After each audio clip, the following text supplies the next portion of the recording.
Cross, this will come through. Let's see what happens on YouTube. Nothing. Oh, no. Oh, Skazz. YouTube's telling me we have an excellent connection. Do we? Apparently so. It says excellent. Absolutely rubbish. It's a liar. Skazz.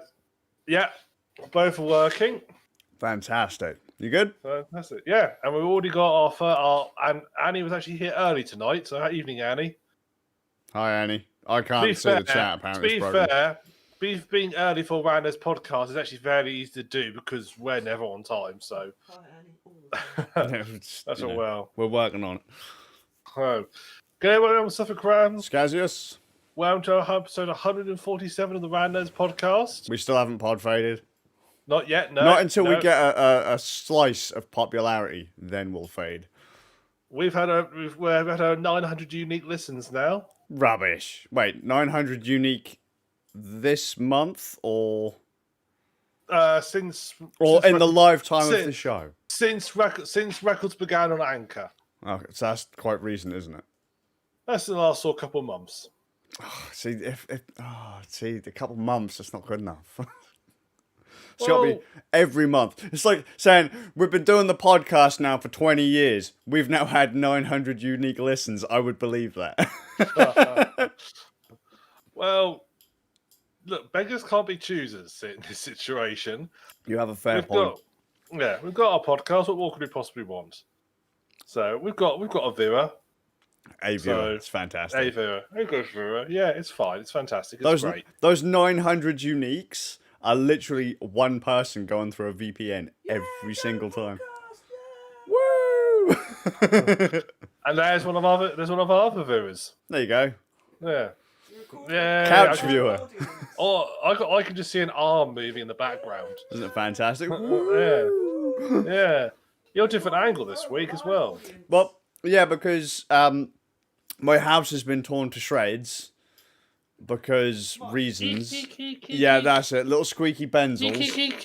Bless him. And so I am literally knelt on the floor. My monitor is also on the floor. My camera is on like a monopod behind the monitor on the floor. And my light is also on the floor. No desk, no table, no nothing. Just everything is on the floor. This is guerrilla podcasting. Damn right. Yeah. I could take this setup into a field, and it would still all be on a floor. It must be done. We could do it now. I've got unlimited 4G, and I think we could just go somewhere. Could you imagine that? Like setting up a mobile podcast rig in the middle of a field, but we've got to have. So I can actually run my monitor off of a battery pack. I have a battery pack that'll run my monitor. If only we had something with enough grunt to be able to run my entire computer, that would be fantastic. I have a solution to this. Do you? Portable petrol generator. A portable petrol Jenny. I don't know if I'm gonna like noise reduction on that one. We would have to situate it quite a long way away. We'll be like, what? Just ignore that thudding noise in the background, or when I've seen them used, it's usually like in the field next door. Is where they sort of like put it as far away as possible. We'll have to have like dynamic mics, and we'll have to be swallowing the damn thing so we can have the gain set so low. Just do it. Look, it's fine. They steer at quite a sort of steady noise. But just do a silence track at the start. Be fine. Fair enough. We're all right. Trust me. I'm a farmer. Trust him. He's a farmer. That's like when I say, "Don't worry, I'm from the internet." Yeah. I've got various trust me. Trust me, I'm a programmer. Trust me, I'm a retail worker. No. No. Like just the trust you, I'm a programmer. It's like, no. I've seen some of the messes that you guys create. When have you ever known software to fail? Never. Ever. There you go. It's flawless. Exactly. That's why you should trust us. Oh no, kernel panic. Oh, here we go. No, that's kernel panics are just propaganda by the Control Delete Brigade. Oh, is it? It's all propaganda. Yeah, it's all propaganda. That's no. That's not. Kernel panics don't exist. right? They're not. It's not like a bug or anything. What's happened is you've got a virus that makes you think you've just had a kernel panic, which isn't. It's not a fault because the virus is doing its job. Therefore, it works. Everything's fine. It's like these people who claim that blue screen to death server thing. No one has ever seen one in the wild, ever.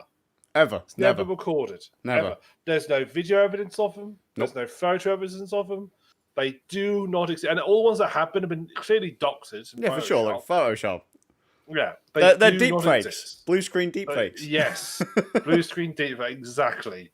Exactly. They're all been made up and they don't exist. Oh, you got your teas arrived by the sounds of it. Yeah, like 20 minutes early. Fantastic. No. There you go. No, even earlier than that. Weren't supposed to be here for another long time. Fantastic. That's nice when that happens. My local takeaway is quite good. I ordered from pretty much the same takeaway every week now on a Friday when I get back from the farm. They seem to be getting quicker at delivering to me. I think they like to keep me sweet. It's just like one day they'll deliver it to you before you even order it. Yeah, well, it's terrible. When I go to Greg's, the woman at Greg's knows when you go to Greg's, you savage. The woman there knows my order before I even get to the till. She says, large black coffee and a bacon and sausage baguette with ketchup. Is that the lassie who's the Portal fan? No. I haven't seen her for a while. Nah, she probably gave up because we turned up that time. Thought we were going to rob her. Probably. So, how you been, Skazz? I'm alive. Good. I've got the Rona. Yeah, but not the Rona. No, sadly. You're a Rona. Yeah. Sadly. Put me out of my misery. Yeah. I've had an interesting time recently. It's just good. Right. Yeah, it's all right. It's not all fun and games, but yeah, it's all right. I'm still alive. Well, fair enough. I'm still alive, sat on the floor. Well, there you are. How have you been, Ram? Are you having a great time? I did say earlier to you I was fine, but actually that was a lie because I've actually got a toothache. What have you got a toothache for? I didn't ask for it; it just occurred. Well, I went to. Well, I don't know. I drink too much Coke. That's the problem. Too much. Yeah. Apparently, it watches your teeth. Does it? Apparently, it is. Yeah. Nah, it's another thing about blue screen. It's not real. Yeah. So I sort of I did the typical bloke thing. Was I ignored it for like 2 weeks in the hopes it would disappear. Yeah. And it got worse and worse and worse. Like, right, I feel this is infected, this tooth. Mm-hmm. So, right, okay, I'll go to the dentist. Go to the dentist. Yeah, your teeth's infected. It's going to have to be actually removed. We can't do anything with that one. Which one? Right, good. Back far left. One of the ones at the back far left. So I won't miss it. No, just give me a pair of needle nose pliers. I'll have that out in a minute. No, because I had to have my teeth done as sedation. So I'm such a wuss when it comes to physical pain. Pliers! I have to be done. No sedation. That's how I do all mine. Yeah, I bet you do. So I went there. It's infected. So I said, "Can I have some antibiotics?" He goes, "Well, no, it's not that badly infected yet." Yeah. So well, can I leave it for a little bit so it gets really infected, so I can have some free drugs? I please? said, "We won't give you any antibiotics until your face starts swelling up." So well, I'll tell you what, Ram, come round here. I'll punch you in the face, and then you can go back and get. I won't lie. Hang on, that's not any worse. When I was on site this week on the farm, I was looking in the medicines fridge. I saw the tub of antibiotics we have for the pigs, and I was thinking, shall I? It's the same stuff. I haven't got dosage rates for humans in the packet, but I'm basically a pig, so let's just use that as a guideline. And shall I just jab myself with it and just get this over with? You'll be fine. So I thought better of it in the end. But yeah, so I've got to go wait to be referred to go somewhere else to have my teeth pulled out of sedation. All right. So I haven't had a phone call yet. So until then, dentists can't prescribe painkillers either. So at the moment, I'm dosed up on over-the-counter cocodamol, ibuprofen, and Magnus. Drink. That's exactly my group. The Magnus is winning. Yeah, I was going to say it most likely would. This is I would say that drink has been my answer to everything it hasn't. But... I love the Homer Simpson's quote. Alcohol, the answer to the cause of and solution to all of life's problems. It is true. It is true. And it's just I use an angle grind on my teeth. Well, yeah, good. Yeah. Or bite the curb and I'll stomp on the back of your head. That will solve all dental issues you could have from now until death. So I'm waiting for my teeth to be. Hopefully, by the time we next speak, my teeth will have been removed. If I remember, I'll ask. I won't be in constant pain anymore. Oh, don't worry, I'll mention it. You'll be in constant pain anyway. You know you will. You're alive. You have to do this podcast during agony all the time. Life is pain, and pain is life. Mm-hmm. So, anyway, Skazz, what games have we been playing this week? Final Fantasy Crystal Chronicles Remastered. For Nintendo Switch, PlayStation 4, and Android and iOS, I think. Yes. Ooh. Now, last time we talked about this Final Fantasy game you played was basically a mobile game, but just put on a Switch, and you were a bit annoyed by it. Have they actually customized it for the Switch? So, Final Fantasy Crystal Chronicles Remastered is a remaster of Final Fantasy Crystal Chronicles, an exclusive game to the Nintendo GameCube.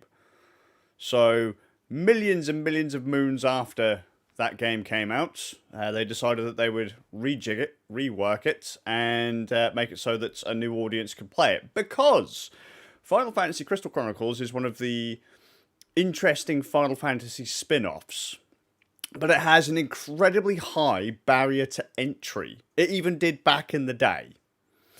Because the hardware required for Final Fantasy Crystal Chronicles, you needed a GameCube. You needed, if you want to play 4 players, which you likely would, because it was a 4-player co-op game, you needed 4 Game Boy Advances. You needed 4 Game Boy Advance link cables, which weren't particularly easy to get hold of. Obviously the copy of the game and all that kind of stuff. And 4 copies, presumably, of the game. No, because the game ran on the GameCube. So generous. That's generous. The magic trick being that you plug the Game Boy Advance into the GameCube, and you will get your own control and mini-map and level-specific goal on the screen of the Game Boy Advance. So I might get on my mini-map, it might show me the locations of all the enemies. On your mini-map, it might show you all the locations of all of the chests. On some mini-maps, it might not actually even have the outline of the map. So it'll just show you where like an item or an enemy or whatever is. It was interesting mechanically. But as I say, the barrier to entry was pretty fucking high because you had to have all of that kit. And I mean, a Game Boy Advance was £100 back in the day. GameCube was, I think, £100 back in the day. Game would have been 50 quid. It wasn't an easy one to get set up with your mates, but it was really, really, really, really, really fun when you did. And so I guess that it's a really well-liked game. Most people I know who played it really, really liked it. And we've wanted to have a modern take on it for years. And so Square Enix announced it last year, I believe, and everyone literally crapped the bed. We weren't entirely sure how it was going to work, because, as I say, each Game Boy Advance was its own screen.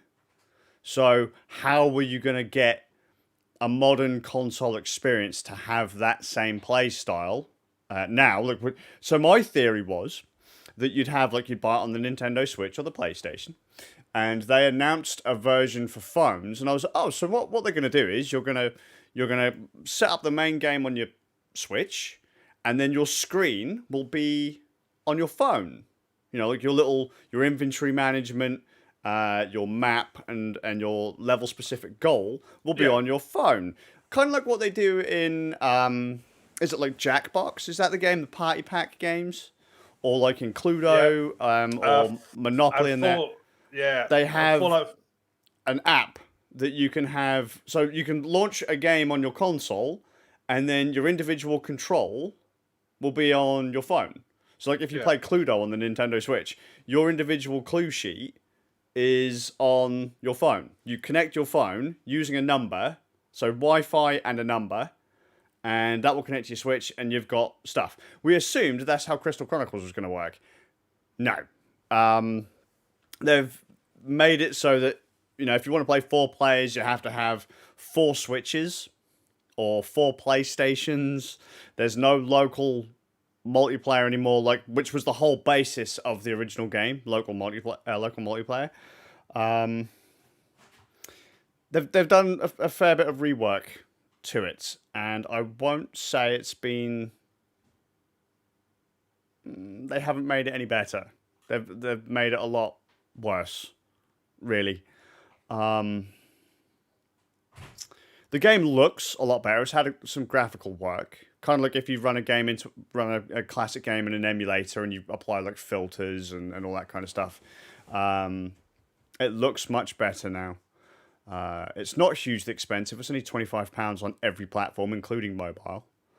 But they've mashed all of the UI onto your individual device's screen. That's not necessarily a bad thing. Multiplayer is online only, and that's absolutely rubbish. It is cross-play, though, which is a bonus. So if you're playing on your phone, I'm playing on my Switch, and say Annie is playing on a PlayStation or whatever, we can all play together. That's kind of cool. But they've broken it. So progression only happens for the host player. Ooh. So if I host the game and we're all playing together, so let's say I've got to do the first dungeon, just randomly. I can't even remember what it's called, but let's say we have to do the first dungeon. We'll all run that first dungeon together. So we have to go to the first dungeon. You can say you want to join my game, so you have to put in my game code. It'll then get you into my dungeon. We'll play through the dungeon. We'll pick up our items and all of our little drops to increase our stats and all that kind of stuff. We'll finish the dungeon, and then at the end of it, my story progresses, yours doesn't. Then we have to disconnect from the group completely, and then I can then choose to make another group on the next dungeon I need to do, and then you have to go through that entire process again. So it's not the whole game, it's all dungeons within the game, not the whole game you group up for. Yeah, basically. Whereas in the original game, you started the game together, you started in the main village, and you were there the entire time from start to finish. Yeah, because you answered a question, by doing that, you've actually answered a question I was going to ask, which was, do players get leveled up when they join you, or is it They get stats. They get stats. So players level up by picking up artifacts. And they will give you a plus bonus in strength, plus bonus in defense, plus bonus in magic, whatever. The player you get to pick one of those at the end of each level. So you get to pick an artifact at the end of each level. So let's say we pick up 5 artifacts. We all get to choose which one of them we want. Okay, so you know what I said? Each level has a level-specific goal for each player. That is what determines who goes first in the kind of choosing which artifact you want at the end of the dungeon. So if you complete your goal, every time you do the thing that it tells you to do, you get points. And then at the end of the dungeon, all those points are tallied up, and whoever has the highest score goes first. And then it will go in order from highest to lowest to see who gets to choose an artifact. Those are the only things you keep, as well as items you pick up on the level, if you are the host. Your story will not progress at all if you are not the host. Your character will get stronger, but you will not go any further in the story. You do not get to move from one dungeon to the next with your friends. You have to wait for your friend to go and start the dungeon again, or go to another dungeon, start it, and then you guys can join until the end of the dungeon, disconnect. It's quite slow, and it's sluggish. Oh, and characters don't get to take place, so external players don't get to take part in events, so little story events. None of those will happen for other players. The little mail mini game at the end of it, like a letter gets delivered at the end of every dungeon. That doesn't happen for other players other than the host. It's a really janky, wobbly implementation of multiplayer. It's almost like it almost feels like the multiplayer was an afterthought. Which is stupid, considering the whole game is based on multiplayer. They claim it's because of crossplay. I personally think they've just done a really jank job of, say, for example, just as I said earlier, emulating the game and then tacking on some bizarro hack job multiplayer mode to kind of get it to work, to allow a lobby to be made. But the game itself is still pretty fun. It still looks pretty solid, but the online is shite. Yeah. The online is absolutely terrible. That's the main draw of the game, isn't it? Yes. Now, I have put in 5 hours to the game. When Chalky and I first... So I was playing it with Chalky. And I finished year 1. And then all of a sudden it would refuse to let me play with Chalky. So we assumed that it was because I got to Caravan year 2. Because he was still on Caravan year 1, we assumed that's why he couldn't play with me. Not true, but there are certain things that can happen in the game that will lock you out of multiplayer with other players. And you have to figure out what it is that's stopping you from playing with other players to move on and be able to play with your mates again. It's simple. Like, you can only play dungeons in areas that you've been to, or in the dungeons. So in the area you're in, you can play those dungeons, and the area next to the area you're in, you can play those dungeons. That's how it seems to work. So there are like usually 2 dungeons per area. If your mate is in zone 3 and you're only in zone 1, so have it split in thirds, in a line. So let's say it's a rectangle: 3rd at the bottom, 3rd in the middle, 3rd at the top, right? If I'm in the bottom grid and your mate's in the top, you can't play with them. So you have to move your caravan to a grid next to where they are to be able to play dungeons in their area. That's how it seemed to work. We could be wrong, but how bizarre. Yeah, it's really, really, really wobbly. We're still trying to explore it, but last night when we were trying to play it again, the multiplayer servers went down. So we couldn't play it. But it's nice to see the game back. I'm glad it's not a full price game. I'm glad it's got crossplay, but it seems really poorly implemented. It's still fun. It plays pretty well with the kind of jiggery pokery tweaks that they've done to the interface. It's not the same experience, but it's close enough. But that multiplayer stuff is so slow and so wobbly. You know, I mean, back in the day, if I wanted to go into a dungeon with Chalky, he'd get a Game Boy Advance, plug it into Control Pad Port 2, and we were in the dungeon. Now, you literally spend minutes, start the game, get to the area where you need to go to the dungeon. I load in, I've loaded in, now you can join my lobby, hits the button to connect online, has to find my lobby. If he isn't my friend in the game, then he has to manually enter in a code. So that could take, a couple minutes, because it's quite a long code. Then he has to wait for it to connect to my lobby, if it connects to my lobby. Right? Then loads in, then we can play. We could finish the dungeon in a couple of minutes, or maybe half an hour, whichever, depends what kind of play style we're going for. Then we have to disconnect and do that entire process again. It's slow. Oh, pain in the arse. Yes.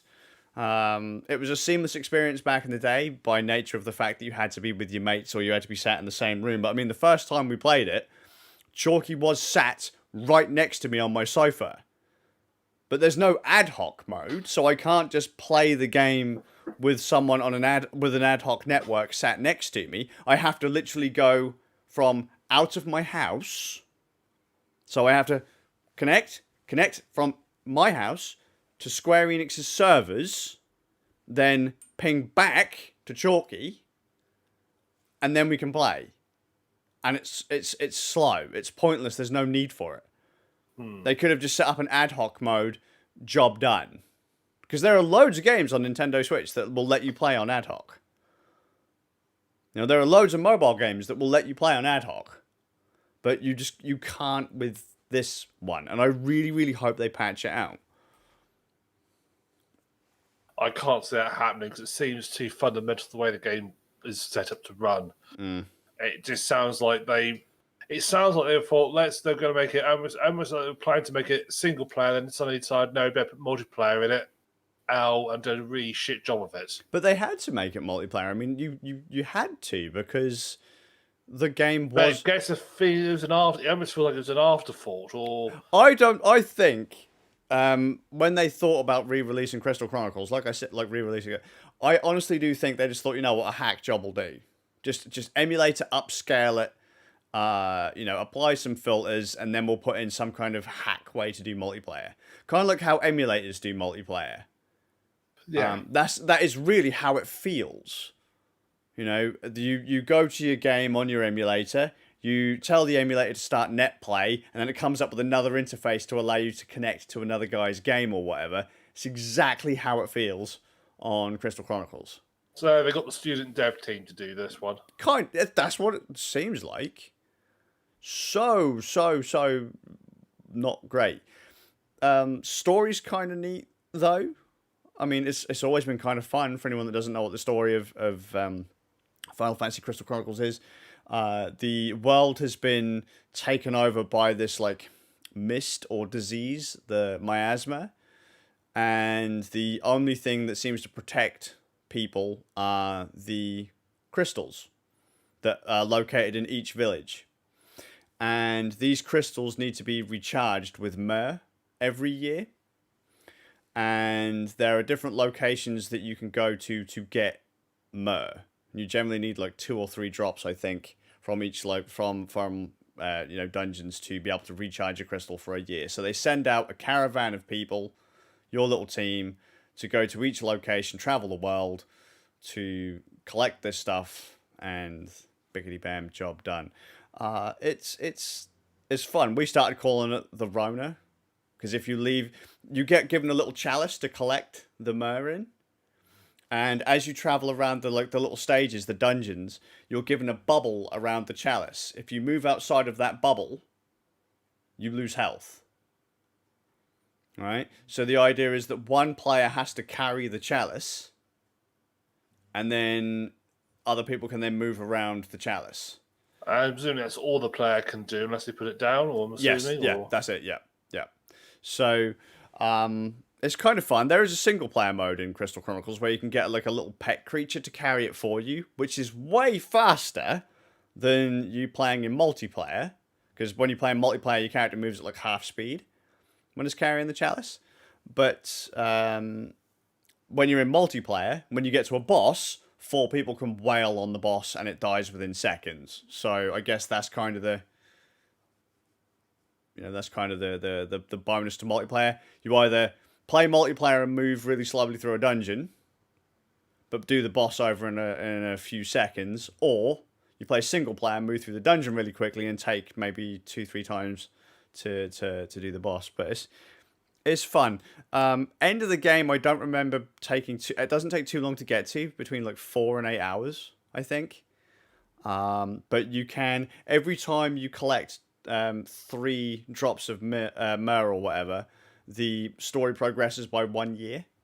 And I think you can just keep on going and going and going and going and going. I don't actually think it stops. I don't think the counter ever stops. You can go to the end of the game if you want, or you can keep on doing dungeon runs to level up your character and get rare items and stuff like that. But yeah, it's Final Fantasy Crystal Chronicles Remake is a fun remaster of a classic game that everyone loved that they've botched. It's a classic game that everyone wants to still play, or that loads of people have wanted to play in recent history, but haven't been able to because of the high barrier to entry, all the equipment costs. But they've fucked up the multiplayer, which is the fun part of it. Good job putting crossplay in it, but they've really got to rework that system. Yeah, I can't see him. That sounds like, I think that'd be quite a serious, relatively speaking, serious undertaking to redo all that. I can't see that happening. I can't see them doing that. Well, then the game is doomed because a lot of it's already been critically panned. It's only been out a couple of days, and it came out on the 27th, and most review sites are saying the game itself is fun, but the multiplayer is supposed to be the core of the game, and that's shite. Yeah. So, actually playing the game, great. Playing with your friends, not great. It does have a whiff of a cash grab around it, doesn't it? Yes. So, what a shame. Yeah. Good game, ruined by crap multiplayer. Fair enough. What have you been playing, Ram? Well, we've done a couple of games recently. Have you? We have. Well, one you definitely know about. But the one I was going to talk about is a game called Running with Rifles. Oh, God. Okay. Yeah. It's a funny game. It's a shooter game, but sort of top-down shooter. Right. And you're sort of basically the sort of concept's quite neat. You are just a general soldier. You're dumped onto this massive battlefield. It's been like it's got a mod but it's basically, if you do single player, think like sort of like the Battlefield series of games where you have like control capture points and so forth, and there's like loads of soldiers and loads of players running around shooting, capture them. It's like that where you're dumped on the ground. And have to run around and sort of capture your bases and capture locations, and you can either play single player, multiplayer. It's got quite fun. Single player, you'll get command run by an AI initially. It'll say like, attack here, attack there, and you'll take locations and gradually paint the map your color. It's an interesting game in many ways, but I think it's definitely a game that's probably more fun than multiplayer. And he says it's running off its multiplayer cannon fodder, which is probably pretty accurate. Because I just had to play it single player, and it's a bit of a drag. The idea is you start as a basic soldier, and as you sort of do much, you get promoted and unlock more abilities as you get promoted. I mean, it's. I think when I first played it, its biggest sin was that it doesn't tell you how to play it. It's got those tutorials that basically says, "Oh yeah, you need to shoot. Yeah, you need to do this," but it doesn't tell you how to do it. And as you unlock abilities, it doesn't tell you how to use them. It just assumes you'll know. Okay, kind of like the last game you played. Yeah. It just assumes out there that you'll know what you're doing. You'll know how to deal with it. So I was playing it, and it's all the AI were working choice. It gets just frustrating after a while. I was like, "Oh, come on, guys, you can do better than this." And it feels like unless I was there doing the bulk of the fighting, that we just got pushed back. That I couldn't trust because when you die, you just respawn as another soldier. You just respawn again. That's all the point of it. It's like, oh yeah, you just die, you just respawn, and never off you go again. So there's no sort of penalty to dying in this game, apart from the fact that your AI team will probably get pushed back. So you have to be sort of constantly being the sort of driving force. You can't rely on just to hold somewhere for like a minute while you get back into position, which is kind of frustrating. But it's got some neat sort of little bit details about it. I mean, things like certain weapon types, for example, if you get like the heavy machine guns, you can't run and shoot with them because they're heavy machines. You have to sort of lay down and fire with them. So your character, as soon as you start clearing the fire, your character. So basically, it's like multi controls, and then mouse just like you click where you want things to die, basically. Okay. So it was that. It's got like it's quite a charming game. It's got sort of a bit of humor to it. So the soldiers little speech bubbles will come up with the soldiers where they'll shout like medic and let's attack now, and it seems fair. So it does come off quite intelligent when you see him speaking. It's the other issue I had with it was that I played one level, which was a chore level, and I must have been playing this level for nearly an hour and a half. And I got to the final bit, a bit like with like any sort of Battlefield style game where you have control points and so forth, particularly if a situation where enemies respawn at the control points. as you work your way towards their base, we're all spawning there, so you can't push them back so much. It's hard to do. It's getting to a stage where like it's just a slog because you just couldn't really. I was struggling to make progress, and every step along was getting harder and harder. And I was like, I'm bored now. I'm just bored of this. I suspect if I played it as multiplayer, it'd probably be a lot more fun. I get if it's not a game that we played single player. That's my gut feeling with it. Sure. So probably it would be a game I'd be interested in trying out on a game night at one time, perhaps in the future. Yeah. It's not horrendous. Let me look it up. $10.99 at the moment. That's not bad. It's not bad. It's not horrendous. Apparently, it's on your wish list. Oh, there you go. There's lots of things on my wish list, mate. Let's face it, everything's on your wish list. Yeah. So I like to go multiplayer, but yeah, it just I don't quite. It's got a lot of positive reviews. I just don't quite. It didn't quite gel for me. It just feels certain weapon types. For example, I picked up a sniper rifle, and it didn't feel like it worked very well. I mean, and then when you get like your little killing sprees, it's quite good because you're like. There's one point where I just found a bit where the arrow couldn't quite figure out how to get to me, and I was just because you have infinite ammo, you have to reload, but your ammo is infinite. You won't run out. And I was just mowing them down by the dozen because they couldn't work out how to get to me, which was quite neat. Eventually, one of them luckily got, and it's pretty much like one hit kill. If you get hit, you're dead. So there's no sort of you might survive the bullet, but generally speaking, it's rapid. You die, you respawn, you die, you respawn, you die, respawn. I mean, I must have died dozens of times. But it doesn't really. You're not punished for it, apart from that you respawn away from the action to get back. This is why I suspect it'd be better if with other humans, because they'll be holding the line for you until you get back. Unless you all get took out, they got pushed back. With AIs, they don't hold the line. Okay. I just wish it needed a better tool to actually explain how it worked, rather than the vagueness that you get.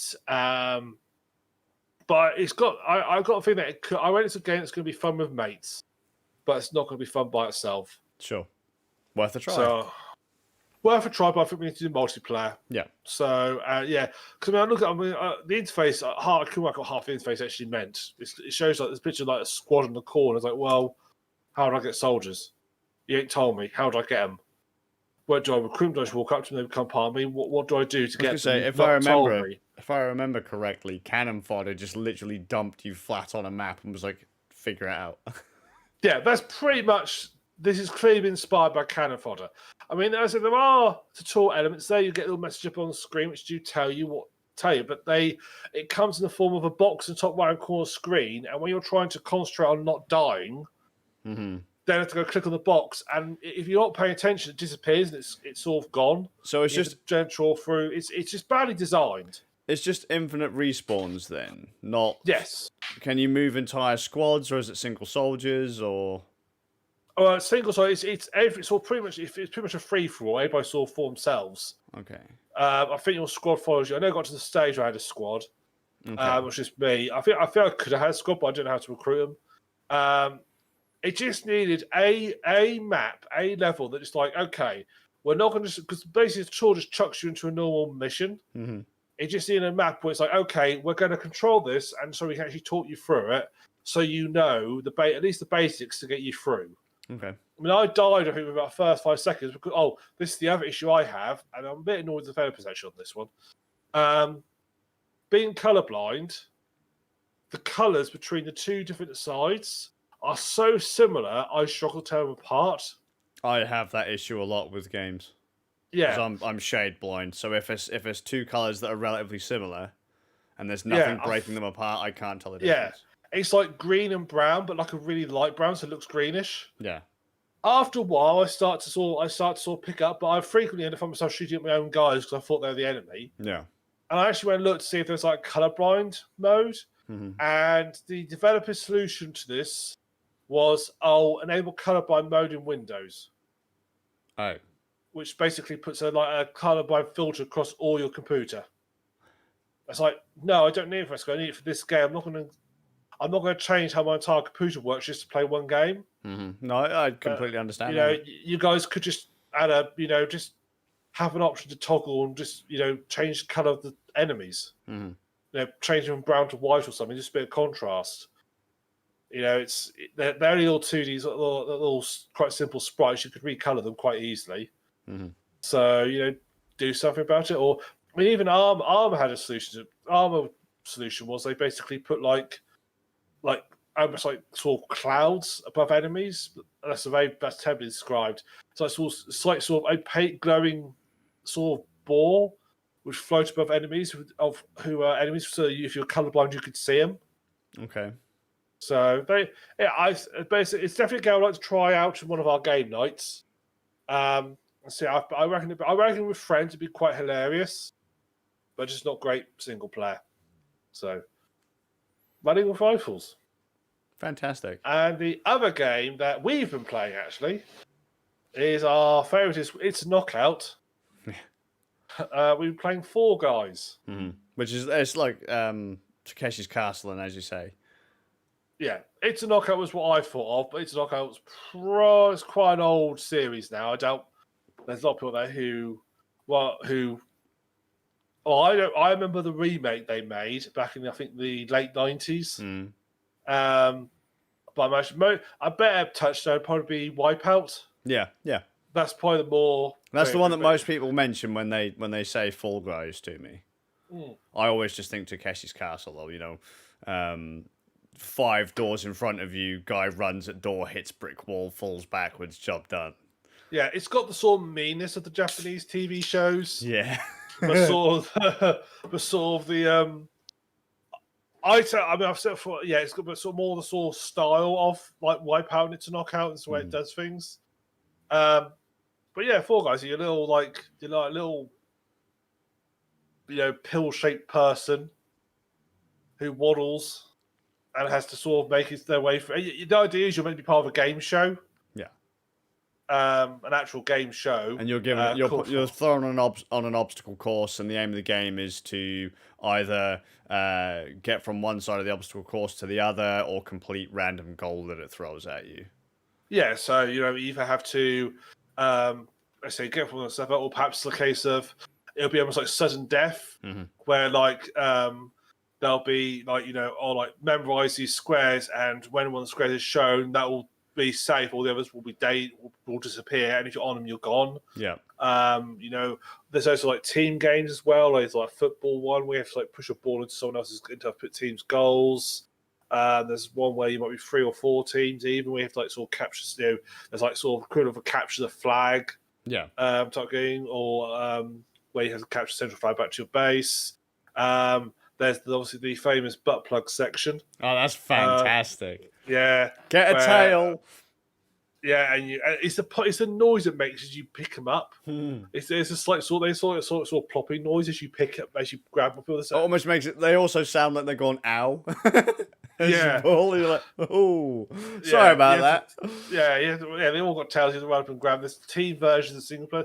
There's quite a variety of game modes, but they all follow similar themes. There's a fair variety. And it's just it's just fun. It's just fun, a bit of hilarious with your base. It's definitely a game. A match won't take you more than sort of 10-15 minutes. I think it's the sort of game which you'll pick up and play, and I quite like the fact that they've gone the route of the only thing, yes, you unlock stuff, but all you really unlock is cosmetic. It doesn't do there's no leveling here. There's no. You're not going to get better abilities or stats or anything like that nonsense. It's just everybody's still the same. Skins, costumes, colours. Exactly, yeah, which is the better way to do it. And that's what it should be. Especially when it comes to multiplayer stuff in general, I think it should be like that. Yeah, this sort of style game. So it is. Yeah, I thought it was quite fun. We played it. You've played a lot more of it than I have. I've played it a few times with Zebra, and it's never been bad. It's never been bad. We've never won. But it's never been bad. Which you think, if you've played at least 60 matches, you should have won one of them. No. We've been the best loser a couple of times, but we've never won, sadly. Yeah, you've gone close. I mean, the ones we did last week, you got very close to winning. Yeah, Zebra got second. I came I was top 3 in one, I think. We always, or for the most part, me and Zaber get to the end. We just don't manage to push the extra distance. And annoyingly, for me, usually there's a hexagon game. It's an elimination game where the floor is made up. Like imagine like a beehive. Yeah. There's like a hexagonal kind of grid on the floor, and as you stand on each tile, on each hexagon, it will disappear. And let's say there were like 5 layers of hexagons. And then if you go below layer 5, you just get eliminated. It always puts me on that fucking map, and I am terrible at that map. Absolutely terrible at that minigame. I'm usually like one of the first 3 or 4 to get eliminated in that map. And it always gives it to me for the final match. I think a lot of it, there is definitely techniques to doing it. So there's the one where you got these doors that just keep opening and closing. You have to sort of like try and dodge them. Yeah. That's a timing thing. Because the first time I played it, I just didn't get very far at all. By the end of I think it's the last time I played it, I got the idea that I could sort of trick the timing of it. Yeah. And so I was going for it fairly straightforwardly because I could sort of predict how the doors were going to move. And so there are definitely techniques to pick up to do with it. Yeah. And it's got, and I said that each sort of set of matches have got a fair variety to them, so you don't know what you're going to be doing until they start. Although you can troll other players by grabbing them. Yeah. Yeah. Which I'm not so sure about. It just seems a bit of a dickish thing to do and quite a fun game. Yeah. There are often players who will literally stand at the end of a map and just or stand at the edge of a jump and just grab players and let them go. As they're about, you could be right on top of the finish line and they will just grab you and push you off the edge of a level to make you lose. They'll just stand there. They are right at the end of the level. They could qualify themselves, but they just stand there. Well, they probably will, won't they? Wait for numbers to go down. They'll qualify, won't they? That's what they're doing. But then why bother? Why not just qualify? Because it's funny for them, isn't it? Yeah, because they're a dick. Yeah, yeah. I don't like that ground. I don't think the ground mechanic should. It's there because it's obviously a hangover from the tail level. Yeah, but I don't think it should be a regular play thing. Sure. Because so the game's fun. It's not meant to be. It very heavily is not meant to be taken seriously. You are just meant to blitz through it. You are meant to sort of go into it. Oh, you got eliminated. Go again. Go again. Go again. Just keep going again and again and again and again and again, and get knocked out again and again and again. And just have fun and not worry too much about it.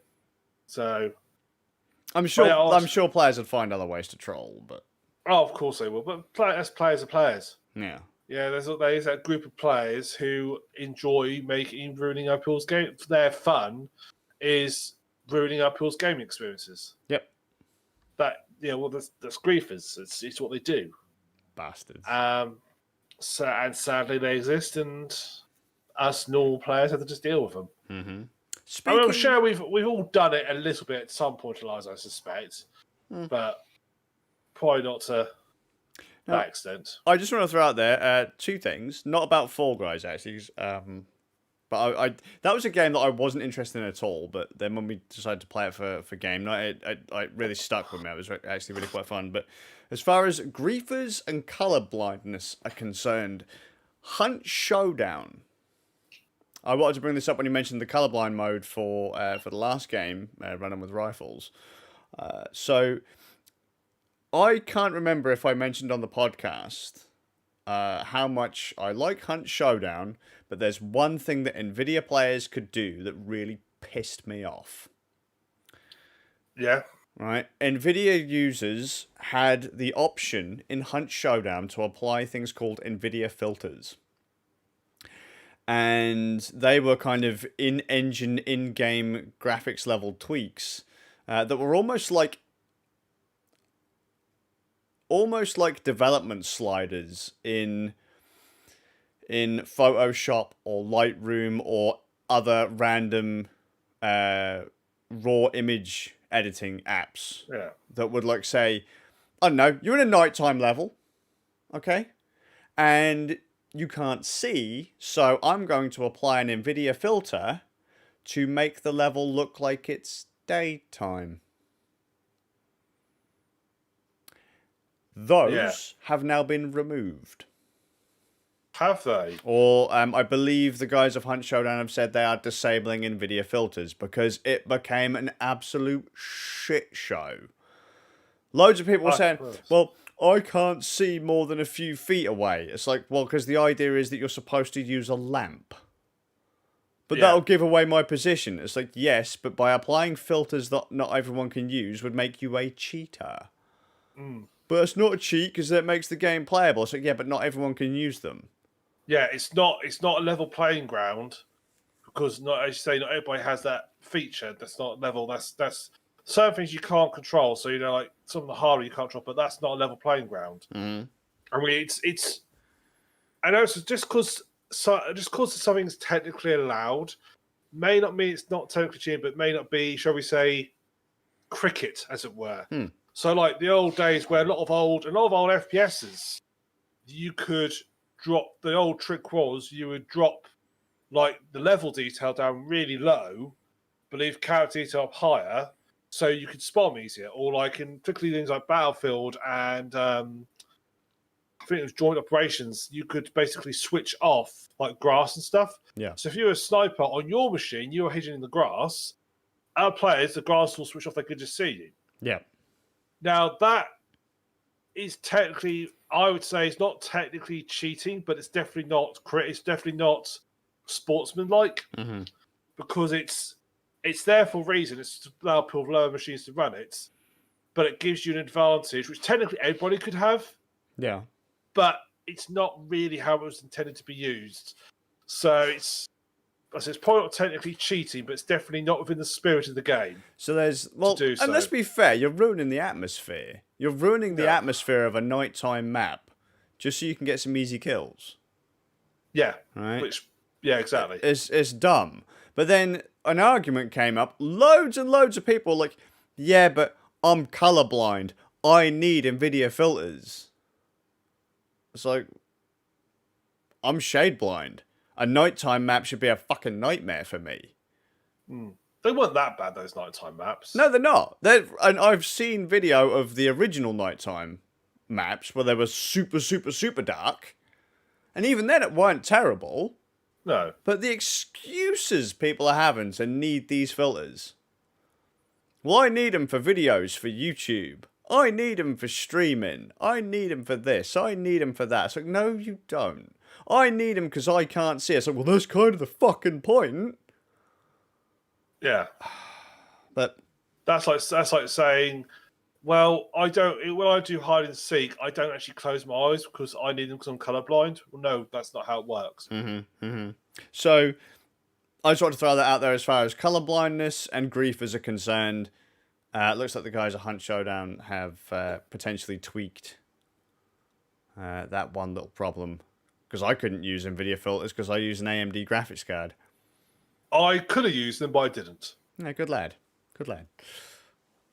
So, but because I knew about them because you guys told me about them, but I chose not to use them. That's actually why a lot of people say that the console version is better than the PC because there are less cheaters. Yeah. Less people using mods, less people using aimbots. The console version is probably the purest version of the game. That is one advantage to having, more lockdown systems. It's like swings roundabouts, isn't it? Yes, you have a more lockdown system. That means there's more limits of what can be put on it, but stuff like that. When it comes to multiplayer games, and, cheating has always been an issue, particularly on PC. It's a known problem. Even with the anti-cheat software out there, it's not perfect. I mean, it's not better than it was, compared to before I sort of gave up a multiplayer game many years ago. There are horrendous mods out there, and I have memories of playing Delta Force Black Hawk Down, and you just know there was someone in there with a not just an aimbot, but with wall hacks on, so you just die. It's like, Yeah. how did that guy kill me? He was inside a building. Mm-hmm. There's like a solid brick wall between us. But it's because they had wall hack on. So it's definitely what it was. But yeah, they are prone to cheating.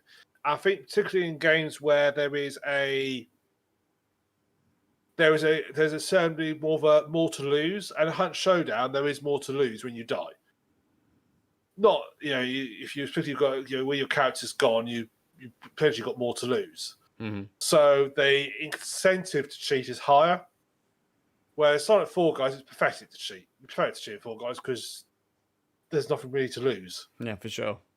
But stuff like that, I can see why people end up doing it, but they shouldn't. Yeah.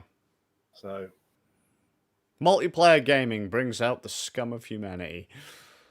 all gaming does. Let's face it. Every sport, everything has all got its share people who will cheat, no matter who they are, no matter what it is. There is no really honourable sport. There's always somebody who's willing to cheat to get what they want. Well, that pat on the back, that's worth a lot, man. Losing your integrity for that pat on the back and being the best. So yeah, look, you're the best as long as you cheat. You want those fake internet points, Mm-hmm. You got to cheat. You could do it honourably or you could cheat. And that's, unfortunately, a lot of people went down the route of let's cheat. Yep. So, awesome. It's fantastic. Awesome. Well, that's pretty much it from myself. Oh, there you go. There you go. Public service announcement. The Rain Season 3 has come out. Sci-fi show. Season 1 was pretty good. Season 2, okay. Season 3 is fucking awful. Don't watch it. Forget about it. Just want to throw that out there. All right. Yeah, they completely...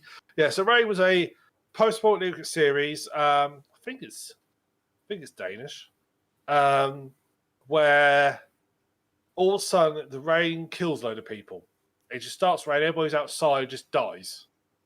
So they get hit by the water and the rain. And follows this sister and her brother and trying to find out. They're trying to find out what happened. They meet some other survivors, and turns out her brother is sort of a moon, and there's a virus and all sorts of. Basically, it starts off quite interesting, and then season 2 goes a bit into nonsense because the virus isn't just a virus; it's somehow intelligent and sort of semi-sentient, which is a load of bullshit. And then season 3 comes along, and they've got to end it, and they literally just pull something right out of their arse. I mean, literally out of their arse. The solution that stops the virus is in no way explained at all where it came from, what its background is, or how it got there. It just suddenly appears, and it solves everybody's problems, and that's it, and it's absolute bullshit. So yeah, public service announcement, jump off watching the rain. Good, I won. Good. Yeah, so that's it from myself then. Oh wow, that's it. It's me done. Good. So that was all right for about an hour, which is what we always like to aim for with our podcast. Can I just throw out there? I completely forgot we played Fall Guys. Well, I did wonder when I said what games we've been playing, and you said, "Are you starting with Final Fantasy?" I thought, "Oh, he's not going to do the Fall Guys one." No, Fair enough. So if anyone's watching, I've been the SuffolkRam. Skazz. And you can join us in a fortnight's time and I'll now look at the date. It should do for the start on the 12th of September for episode 148. And you can also join us on Tuesdays on our various Twitch channel. I'm at twitch.tv/TheSuffolkRam, and Skazz is at... Oh yeah, twitch.tv/SK4ZZI0US. Because he has to be awkward. Mm-hmm. You can watch our streams, and Skazz stream those days. And then every Tuesday we do random game night, roughly about 8 o'clock in the evening on Tuesday, and you can watch us play various games and be really bad at them. Fantastic. So, very much watching, and we'll see you in a fortnight. Have a good one, guys.